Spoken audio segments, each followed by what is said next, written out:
Selamat jumpa sahabat praktisi laboratorium dengan saya Yulia Kantasubrata. Pada kesempatan kali ini akan dibahas studi kasus yang kedua, yaitu mengestimasi ketidakpastian dari pengujian moisture dalam kakao. Apa sebetulnya perbedaan antara studi kasus pengujian moisture dalam kakao dengan studi kasus penetapan kadar air sebelumnya yang sudah diuraikan pada nomor bagian 31 karena keduanya sama-sama menggunakan metode gravimetri. Ada 3 perbedaan di sini. Pada nomor bagian 31, data kalibrasi neraca diambil dari sertifikat kalibrasi neraca yang dilakukan oleh laboratorium kalibrasi terakreditasi. Sedangkan pada nomor bagian 32 ini, laboratorium pengujianlah yang melakukan kalibrasi terhadap neracanya menggunakan anak massa terkalibrasi yang beratnya beserta ketidakpastiannya diketahui. Selain itu, perbedaan yang kedua adalah pada bagian 31, yaitu studi kasus kadar air, ketidakpastian asal homogenitas dilakukan lewat percobaan kecil dari uji homogenitas. Sedangkan pada nomor bagian 32, ketidakpastian asal homogenitas contoh digambarkan sebagai duri kecil dari tulang utama presisi metode. Perbedaan yang terakhir pada bagian 3.1, ketidakpastian asal presisi metode diperoleh sebagai hasil samping dari percobaan kecil uji homogenitas contoh lewat perhitungan MS within. Sedangkan pada nomor bagian 32 ini, ketidakpastian asal presisi metode diperoleh dari percobaan kecil dengan cara melakukan pengujian berulang pada 3 kelompok kakao dengan kadar moisture berbeda, kadar rendah, sedang, dan tinggi. Dari apa yang diuraikan ini, terlihat bahwa mengestimasi ketidakpastian bisa dilakukan lewat berbagai cara. Yang penting adalah justifikasi yang dibuat oleh penguji di dalam menghitung ketidakpastiannya terungkap dengan jelas. Metode penetapan moisture dalam kakao tertera di dalam metode AOAC 931.04. Di dalam AOAC ditetapkan bahwa moisture in kakao dilakukan penetapannya lewat gravimetri di mana 2 gram contoh mula-mula ditimbang kurang lebih 2 gram, dipanaskan dalam oven 100 derajat Celcius dan moisture dilaporkan sebagai kehilangan berat dari air. Apabila diringkas apa yang tertera dalam AOAC, ringkasan dari metodenya adalah pertama-tama dilakukan pengeringan terhadap wadah kosong yang akan dipakai menimbang sampel. Kemudian dicatat berat wadah atau diter. Kemudian ditimbang kurang lebih 2 gram sampel, dikeringkan dalam oven 100 derajat Celcius sampai diperoleh bobot tetap. Ditimbang kembali kakao yang sudah kering tadi dan dari masa sebelum pemanasan dan masa sesudah pemanasan, maksudnya masa atau berat kakao sebelum dan sesudah pemanasan, dapat dihitung kadar moisture.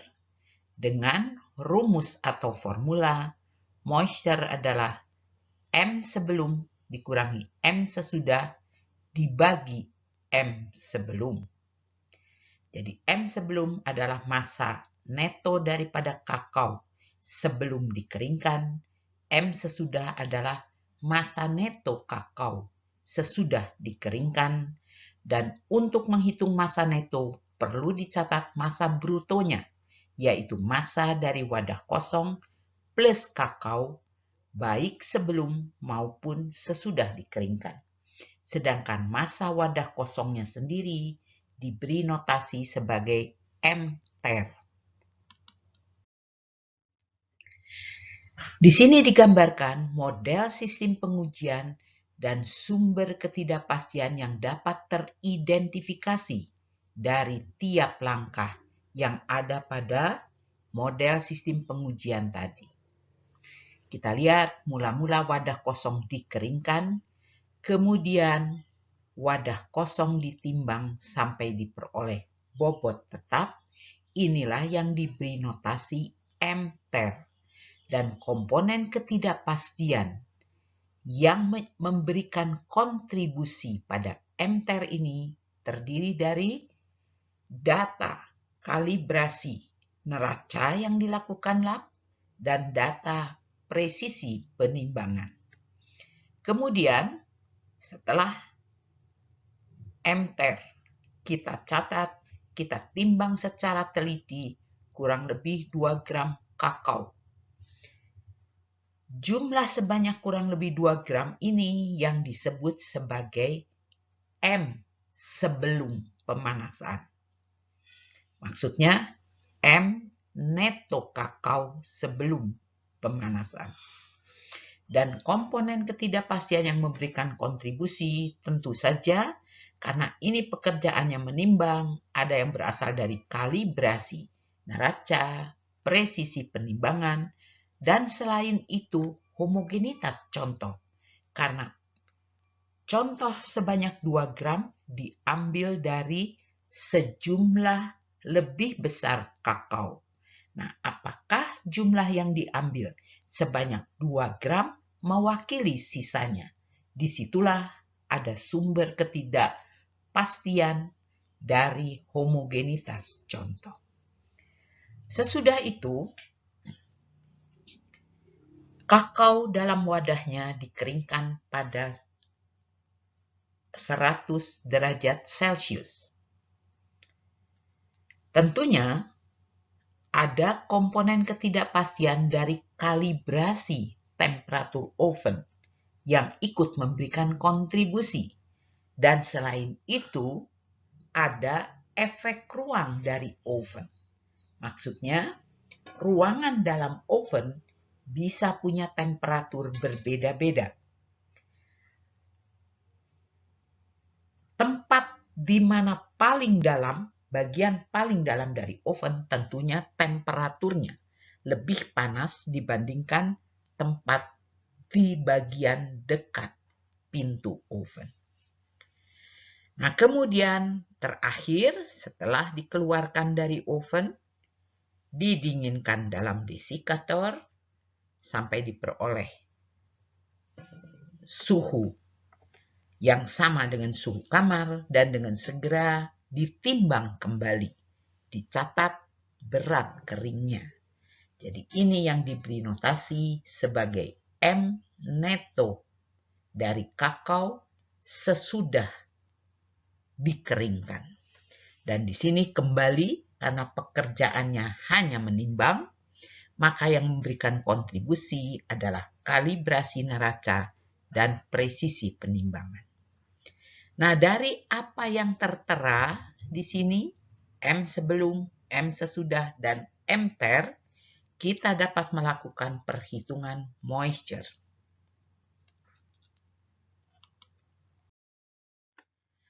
Jadi sebagai langkah pertama, model sistem pengujian tadi sudah dibuat.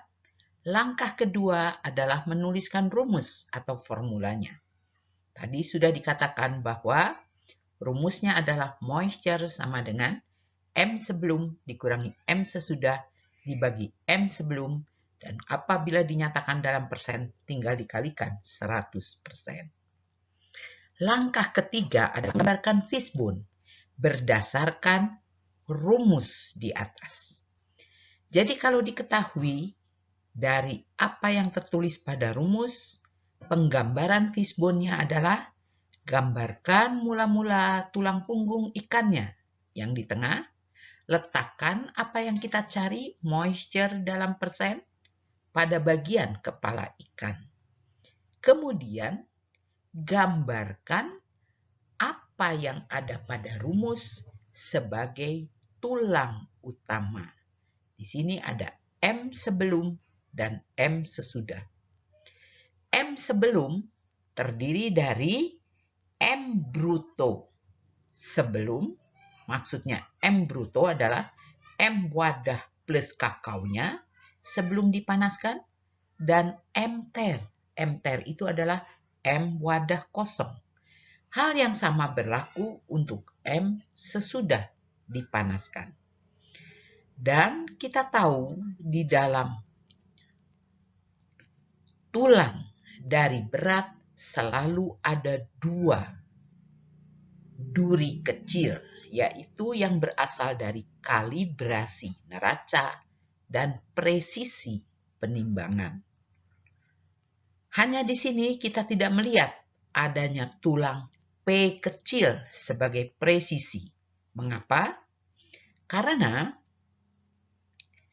presisi yang ada pada tulang-tulang dari M ter, M bruto sebelum, M bruto sesudah, tercakup di dalam tulang utama presisi. Karena kita membuat satu tulang utama dari presisi, maka semua duri kecil P akan hilang. Karena kalau itu tidak dilakukan, berarti terjadi double counting.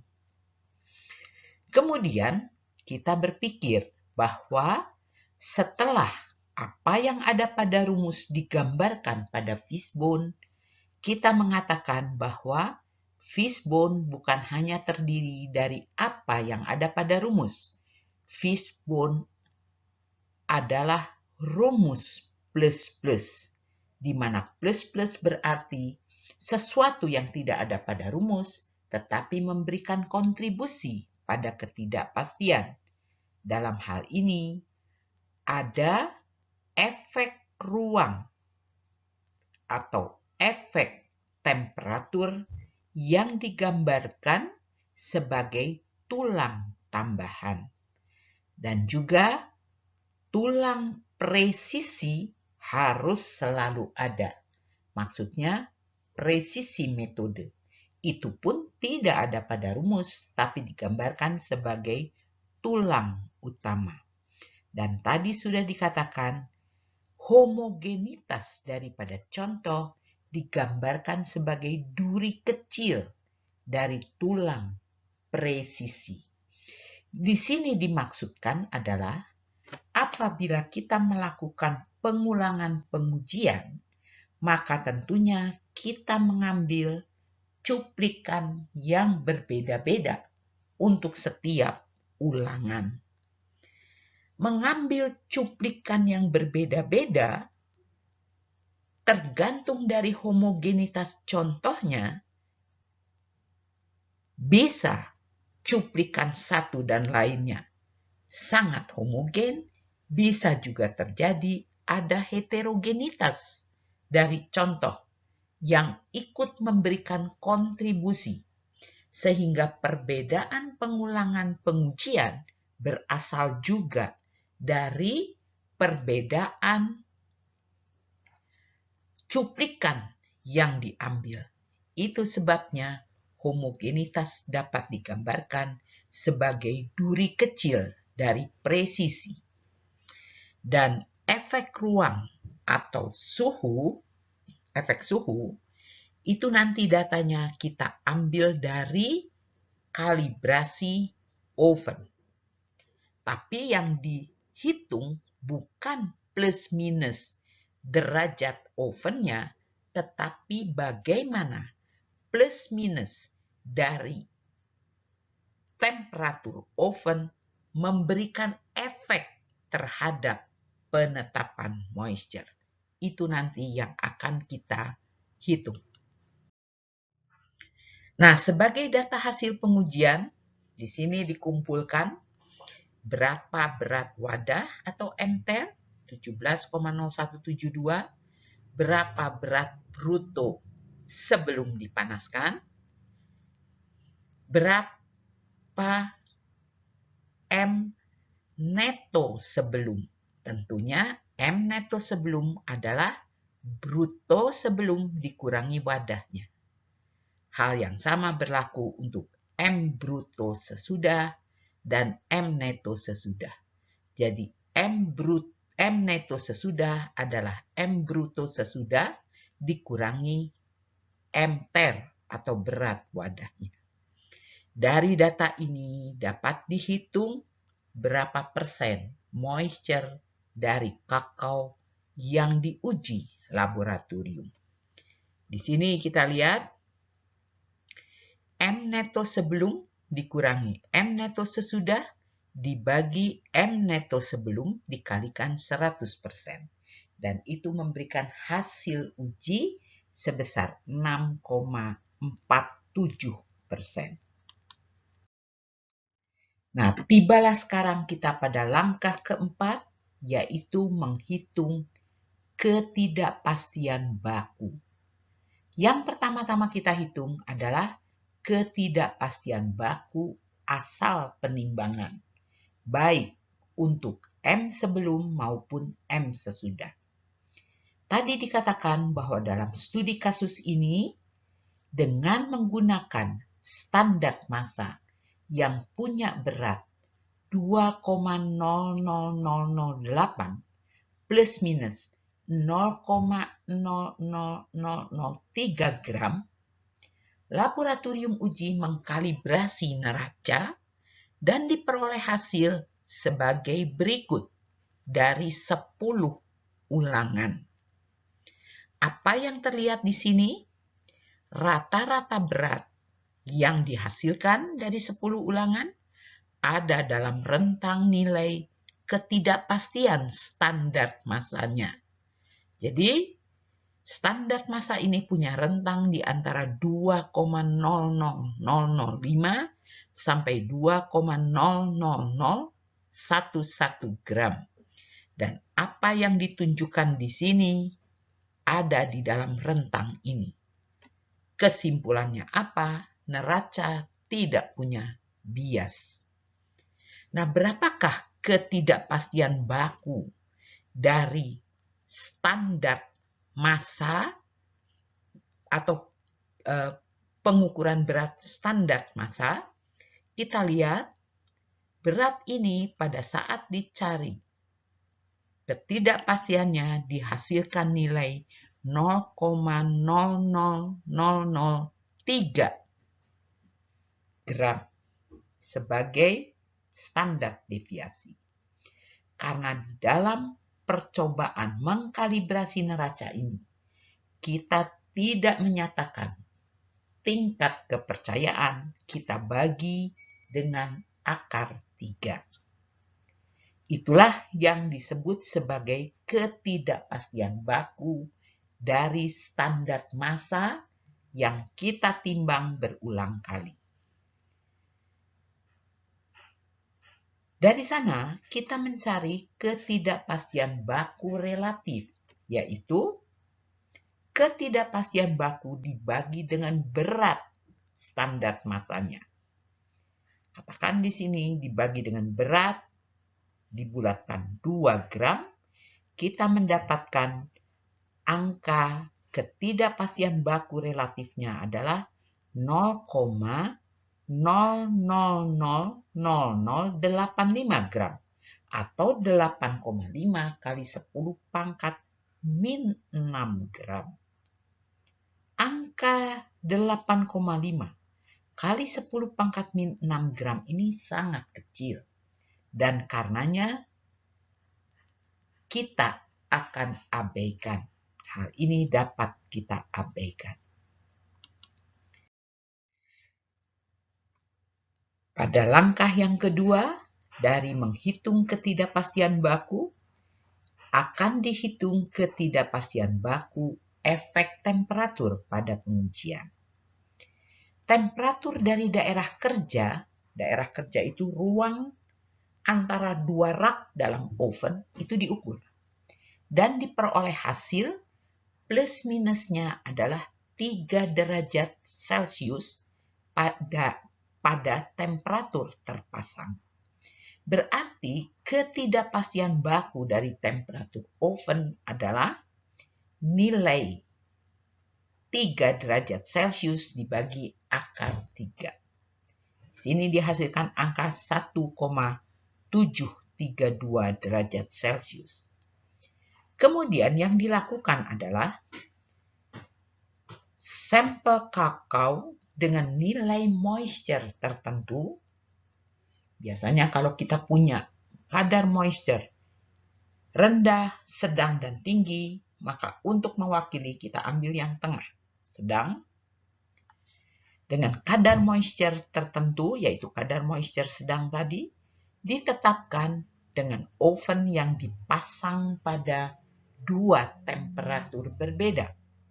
Yang satu 95 derajat Celcius, yang lain 105 derajat Celcius. Dan diperoleh hasil seperti apa yang ada pada tabel.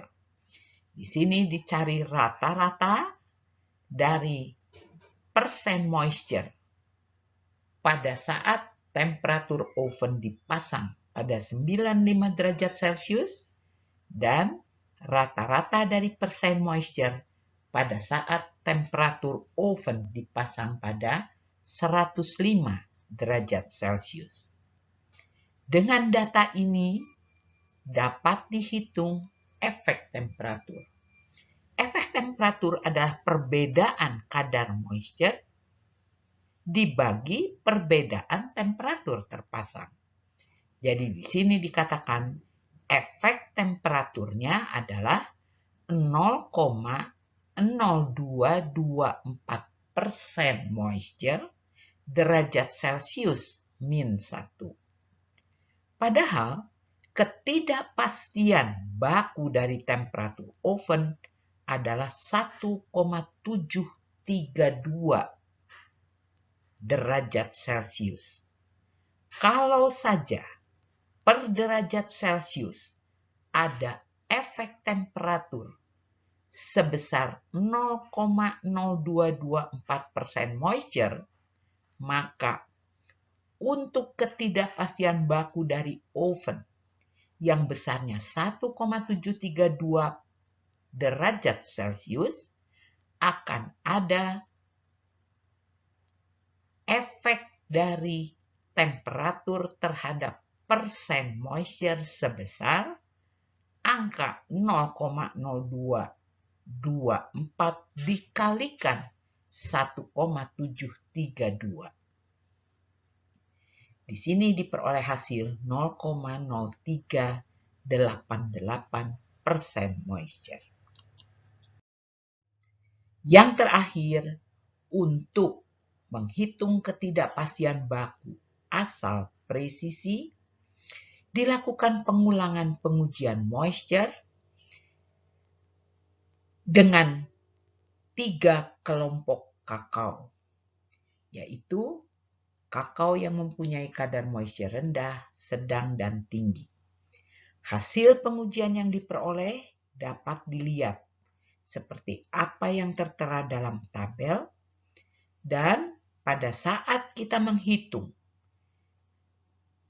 standar deviasi dari ketiga kelompok ini, kita dapat lihat bahwa standar deviasi yang diberikan ketiga kelompok kakao dengan persen moisture berbeda, hasilnya kurang lebih sama atau konstan, yaitu sekitar 0,02. Nah, untuk dapat mewakili presisi metode untuk semua kadar moisture dalam kakao, maka dapat dicari rata-rata dari ketiga standar deviasi ini. Dan setelah dirata-ratakan, diperoleh di sini ketidakpastian baku asal presisi untuk persen moisture adalah sebesar 0,0228%. Nah, setelah kita berhasil menghitung seluruhnya, kita coba masukkan ke dalam fishbone angka-angka tadi. Kita lihat, tadi sudah kita nyatakan bahwa ketidakpastian baku yang berasal dari penimbangan masa kakao, baik sebelum maupun sesudah, karena kecilnya kita abaikan. Tapi kita masukkan di sini ketidakpastian akibat efek suhu atau ruang yang besarnya 0,0388% moisture. Ini tadi yang dihitung pada subbutir atau langkah 4.2 dan presisi tadi yang kita hitung pada langkah 4.3 kita masukkan di sini nilainya sebesar 0,0228% moisture. Karena keduanya punya satuan yang sama, maka apabila keduanya ini akan digabungkan untuk menghasilkan ketidakpastian baku gabungan dari moisture, kita tinggal menggunakan aturan 1. Jadi angka 0,0388 dikuadratkan ditambahkan dengan angka 0,0228 yang juga dikuadratkan dan dijumlahkan keduanya, ditarik akarnya. Maka di sini diperoleh ketidakpastian baku dari moisture sebesar 0,045% moisture. Sedangkan apa yang dilaporkan harus dalam bentuk ketidakpastian diperluas. Dan ketidakpastian diperluas adalah ketidakpastian baku gabungan dikalikan faktor pencakupan K sama dengan 2. Sehingga nanti pada SHU atau LHU dapat kita tuliskan bahwa kadar moisture dalam kakao adalah 6,47 yang pernah kita hitung sebelumnya, plus minus 0,09%. Demikian yang dapat disampaikan untuk studi kasus nomor bagian 3.2, yaitu penetapan moisture dalam kakao. Mudah-mudahan apa yang telah disampaikan dapat bermanfaat bagi para praktisi laboratorium dalam menunjang pekerjaannya sehari-hari. Jangan lupa subscribe, like, and share untuk dapat memperoleh video berikutnya. Tuliskan juga komen sahabat pada kolom komentar.